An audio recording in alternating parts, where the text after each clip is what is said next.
आपके सामने मैं यजुर्वेद के 40वें अध्याय के 14वें मंत्र को प्रस्तुत करता हूँ। विद्यां च यस्तद्वेदो भयं सह अविद्यायां मृत्युम तीर्त्वा विद्यामृतमश्नुते। इस मंत्र के माध्यम से यह बताया गया कि कौन मनुष्य मोक्ष को प्राप्त कर सकता है, उसके क्या साधन है।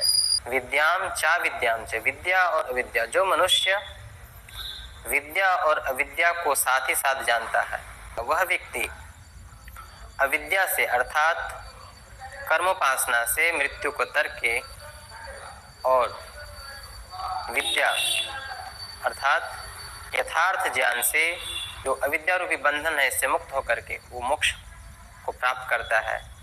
जो आनंद है, जो शाश्वत सुख है उसको प्राप्त करता है।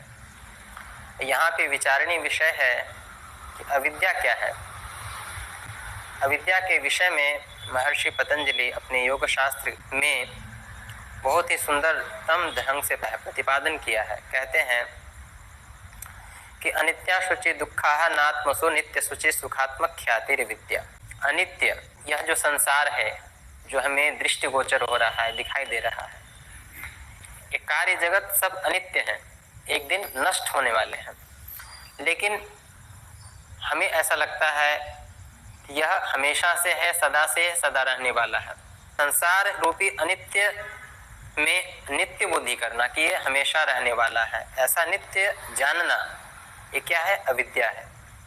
अशुचि, पुरुष और स्त्री के शरीर कितना अपवित्र है, लेकिन उसमें हम अपने पवित्र बुद्धि करते हैं कि यह पवित्र है, ऐसा जानना है। अनित्य शुचि दुख, सभी इंद्रियों के अलग अलग विषय हैं। विषयों के सेवन में हम जो सुख अनुभव करते हैं, सुख खोजते हैं, वो क्षणिक सुख है।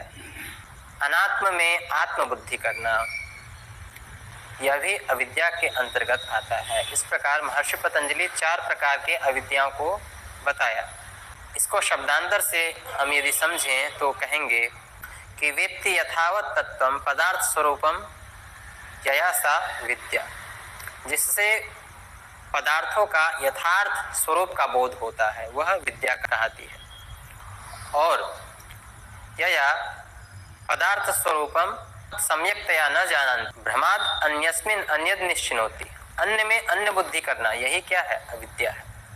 जो अनित्य है उसको अनित्य समझना, जो नित्य है उसको नित्य समझना।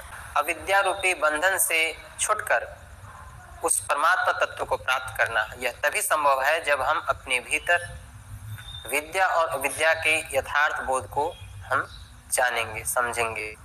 तभी हम विद्या से उस परमात्मा तत्व को, उस परम सुख को हम प्राप्त कर सकते हैं और इस भव बंधन से मुक्त हो सकते हैं।